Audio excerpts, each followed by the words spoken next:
What's up, guys? For those of you who have never seen my content before, I go by Joshy Speed online. I started a consulting business called Feeble that builds with AI and no-code tools in order to create automations and workflows in all sorts of different products for small and mid-sized businesses. I have no background as a programmer or anything like that, but I've been able to do this really effectively.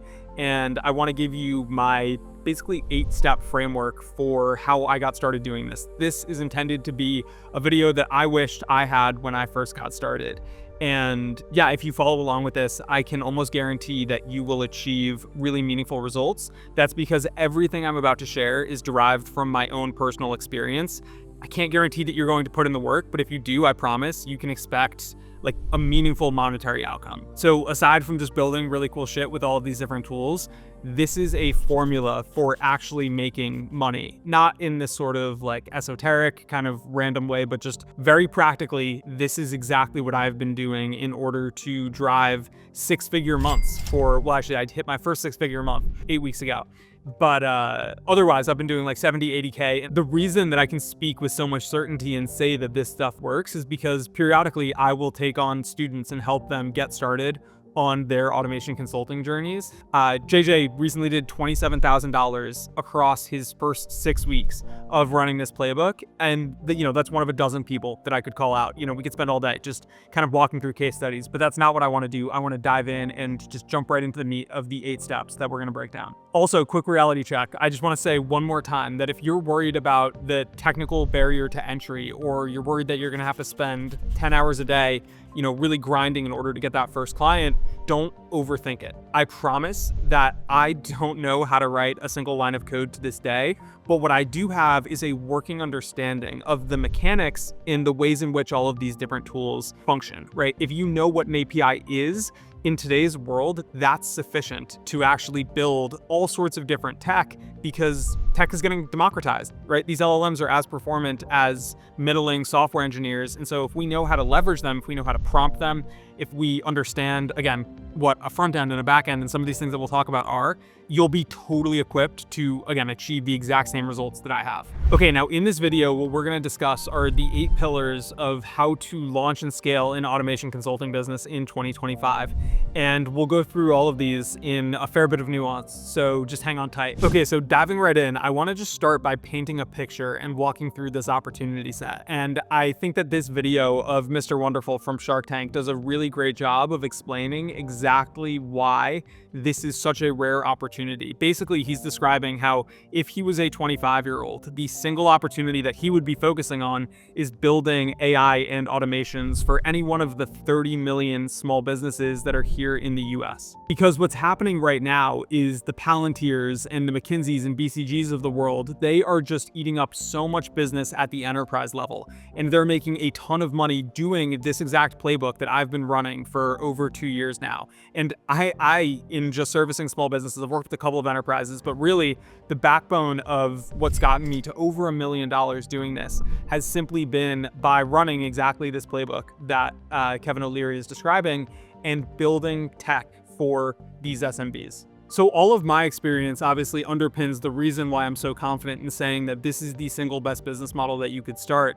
But beyond that, if we consider some of the other sort of popular ways of supplementing income by making money online, you might have a friend that operates a lead gen agency. Maybe you have a friend who runs paid ads. Maybe you have people who manage services for agencies or do customer support, right? There are all sorts of different business models that people have used in order to generate wealth online. But the really unique aspect of doing this type of consulting that I'm describing is that we can effectively cover all of that surface area. And I don't mean to say anything pejorative about people who are running SMMAs. I'm sure there are some people who are running great businesses and doing really well. But what's awesome about this opportunity is that we can market our services as an automation consultant in order to solve the same problems that, your friend might be doing at their SMMA.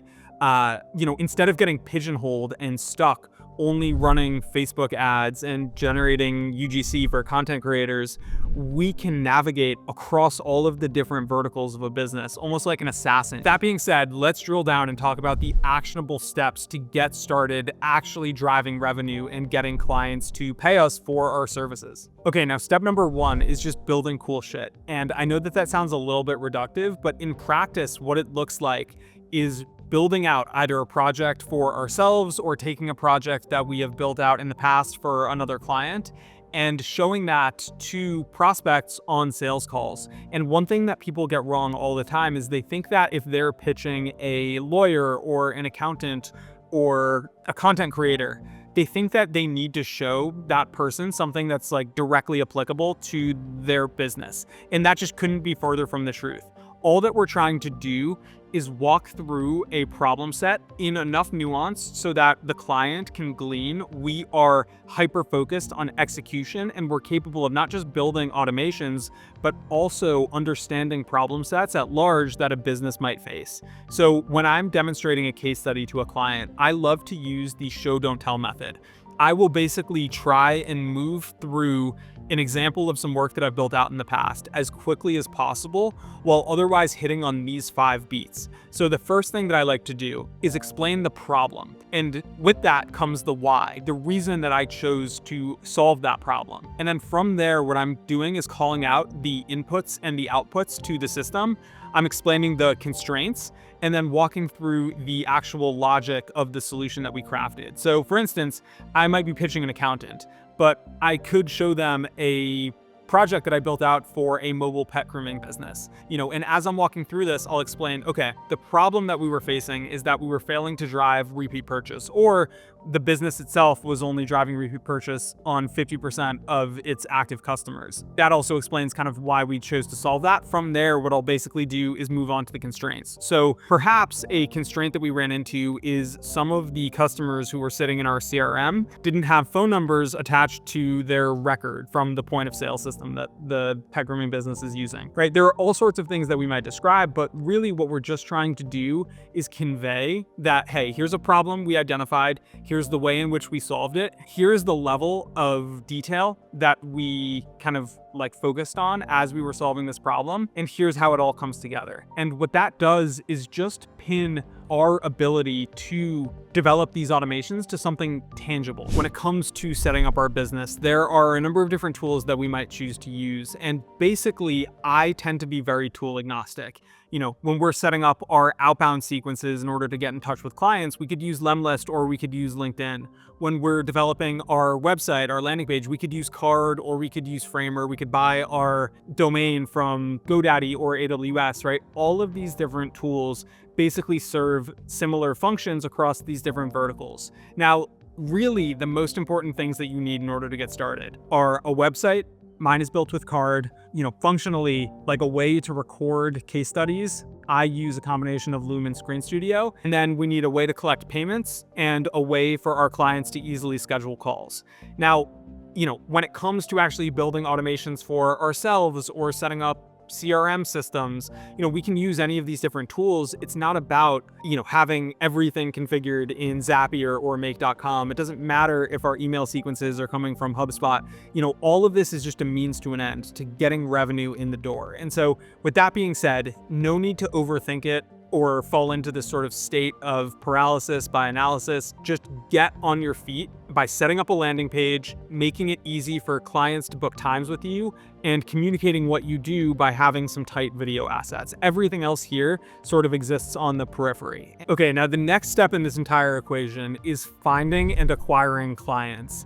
And in the top of our sales funnel, the entire purpose of what we're doing is just trying to drive clients to get on a call. And clients might come from a number of different places, right? I didn't even have enough space to list them all out here. I mean, they could come from cold email or funnel hacking or multi-channel, maybe LinkedIn DMs. And all of those represent outbound funnels, meaning we're proactively reaching out to the client. But otherwise, there are a number of different channels where clients might be coming inbound, meaning we're acquiring these calls in a more passive way. So if we create a piece of organic content, or if we set up a cross-selling relationship or partnership, or if we run paid ads, all of those might result in clients just jumping on our calendar. And lately for me, the single greatest driver of new client acquisition has come from cross-selling partnerships. So I have a relationship with a marketing agency that does lots of graphic design work, and they don't offer automations. But what I've basically empowered them to do is when they see an opportunity to sell an automation to one of the clients that they're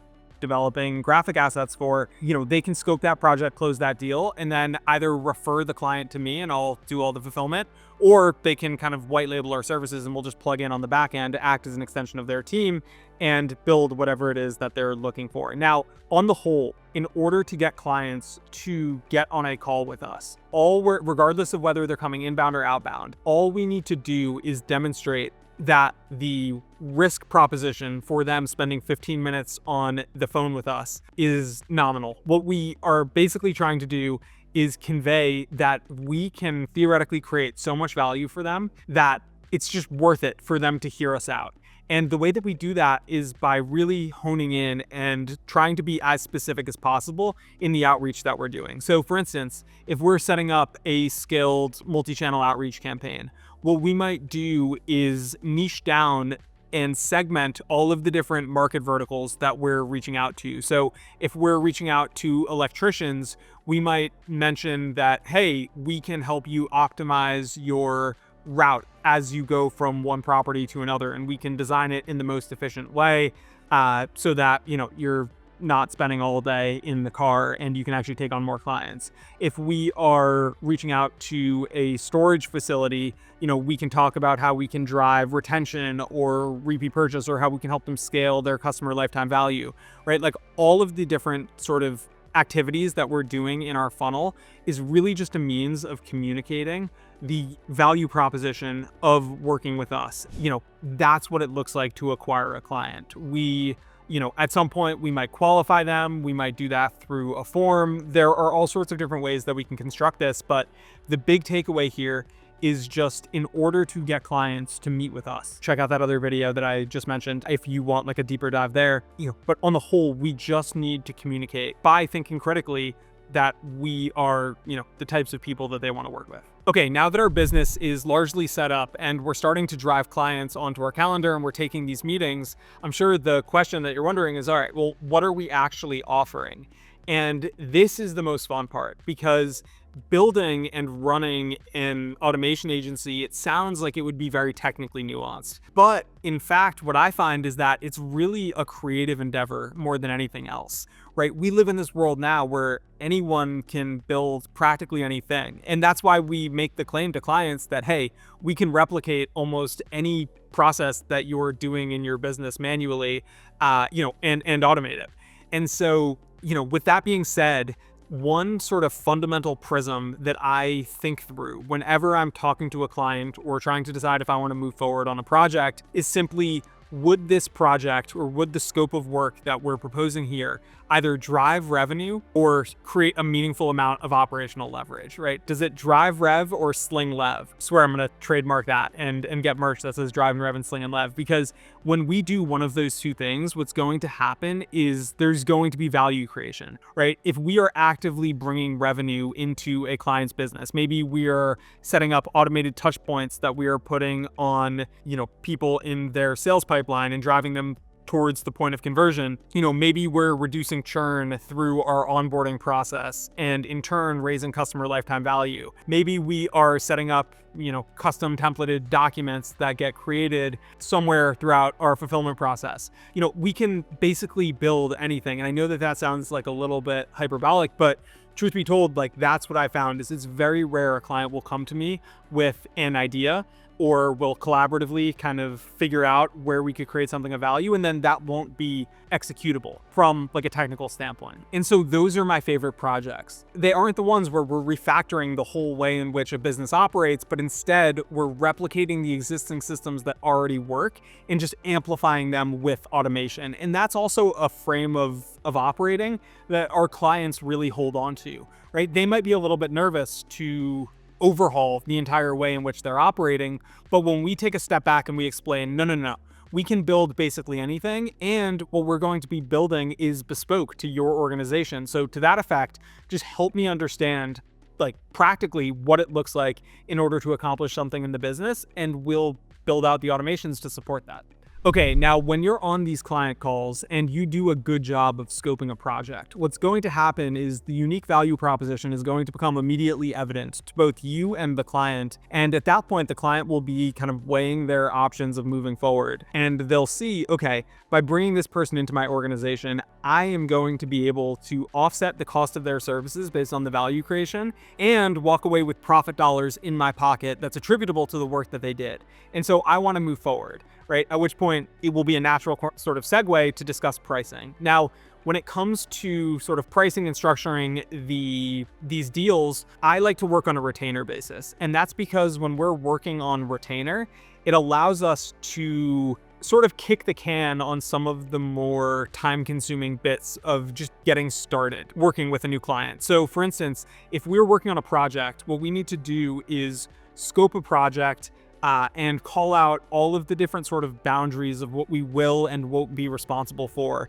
And we need to be really clear that in the event, the client wants some additional functionality, that there will be, like more cost associated with that, right? They're just things that we have to take into account that we don't need to worry about, when we're working on a retainer basis versus a project basis. For instance, when we do really great work, what happens is our clients will stick around. We might deliver some automation, and more often than not, the client will turn around and be like, holy shit, this is insane. Now can you add this feature and this feature and this feature? And when this happens, now I want this to happen, right? And all these things kind of start to stack on top of each other. And when we're working on a, $10,000 retainer, which is now my base rate, we're saying to the client, hey, just load us up. Like whatever you can think of, we're here to develop it. And when that's the case, we're basically maintaining the sort of running itemized list of all the action items that we want to accomplish for them. And as they give us more stuff, month 1 becomes month 2, becomes month 3, and then the lifetime value of these clients really starts to scale. Now, that's the distinction between a project versus a retainer, and I'll make another video that talks about this in much more granularity, but otherwise, when it comes to pricing, I don't work on an hourly basis, nor do I really like to charge sort of per project as opposed to value-based pricing. So if we're building an automation where some number of things are going to happen and then a client is going to convert on a purchase, if that deal is worth $8,000 to our client, and that's revenue that is actively coming into their business because of the work that we did, I wouldn't hesitate to charge $4,000 or $5,000 because that's a no-brainer for the client, right? They're offsetting the cost of us building this thing in the first place.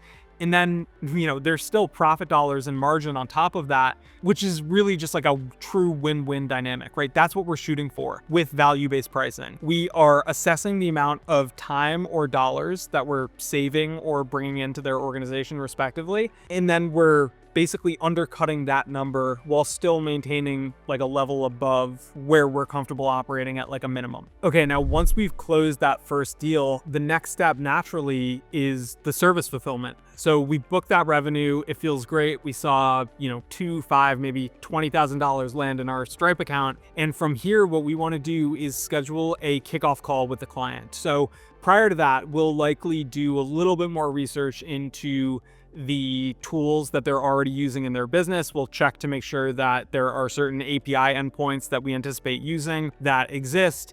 We'll start to sort of map out the workflow as we see it, and then we will basically get on a ideally hour-long call with the client where they are screen sharing and walking us through their entire process for accomplishing something that we're going to be automating. And at that point, we will basically check our thinking against theirs. We'll share with them the sort of crude map of the workflow that we created, and we'll fill in the gaps. And then at that point, what we'll do is just get heads down and start building. And at this point, we will regularly maintain communication with the client. We'll send them Loom videos, as frequently as 3 times a week, sort of beginning, middle, and end. But really the cadence here can vary. I mean, what's most important when we're servicing these clients is obviously building the automations, but almost in equal parts, just making sure that our clients feel like we have skin in the game. Like we're emotionally invested in the success of their organization, and we're willing to do really whatever it takes in order to help them like grow and scale and make more money and just build a incredibly robust organization. And as we are working on the initial project that we sort of got started on, the thing that sold them on our services in the first place, what we want to constantly be doing is looking for other opportunities where we could theoretically continue building for their business. So for me, when it's come to really scaling revenue and growing my business to $70,000 to $100,000 a month, it hasn't been a function of working with a ton of different clients. Instead, it's actually just been going deep with 5 or 6 clients and continuing to work with them in an ongoing way. And the way that we do that is by, at every kind of turn, identifying where there is this sort of continued opportunity for us to create value. And beyond that, one thing that I want to call out is that we're not plugging into their organization in order to just sort of shill some go high level software or do whatever gimmicks people are kind of doing nowadays. Instead, we're building all of our tools on clients' accounts. So specifically, if we're building, X workflow, that might be contingent on setting up make automations and looping into their CRM and setting up Twilio and all these different tools. We're basically having the client create all of those different accounts, and then they're adding us as collaborators. We're explaining to the client that, hey, we're not going to middleman any of the data. Everything that we build will be on your accounts. You'll own everything. And to that extent, if you ever want to stop working with us, that won't be a problem because you'll be able to just take everything that we've built cleanly and move on and find someone else to help you. And when I mention that, often people think that, oh, well, in that case, how are we sort of scaling MRR? And in what way is the revenue here sticky? Because at any point, the client, has this sort of neat off ramp. But when we do a really good job across this process, what happens is clients want to stick around. I mean, we're building these workflows that become fundamental structurally to the way that they're operating their business day to day.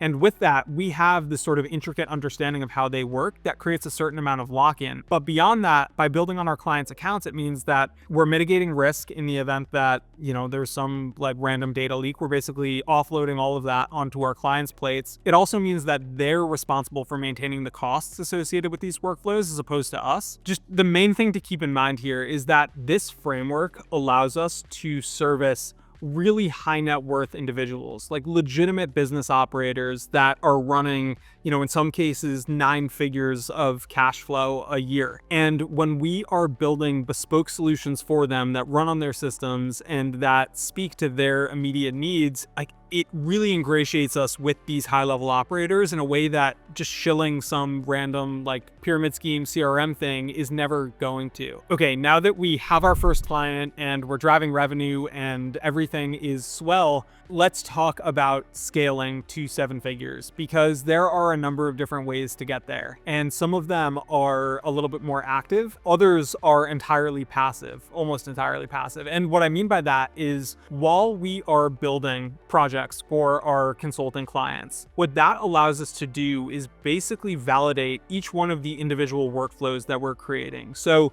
these consulting businesses are amazing, right? They kick off lots of free cash flow. They are a mechanism for us to make, $50,000, $100,000 in a given month. And all of that is great. But the downside in operating a business like this is effectively that the long tail opportunity and specifically the exit multiples that we get on a business like this aren't particularly juicy. And that's because there's key player risk, right? When we are operating a consulting business and our clients become attached to the work that we specifically do, it means that if we want to turn around and sell that business, maybe we'll get 1 or 2 times trailing revenue.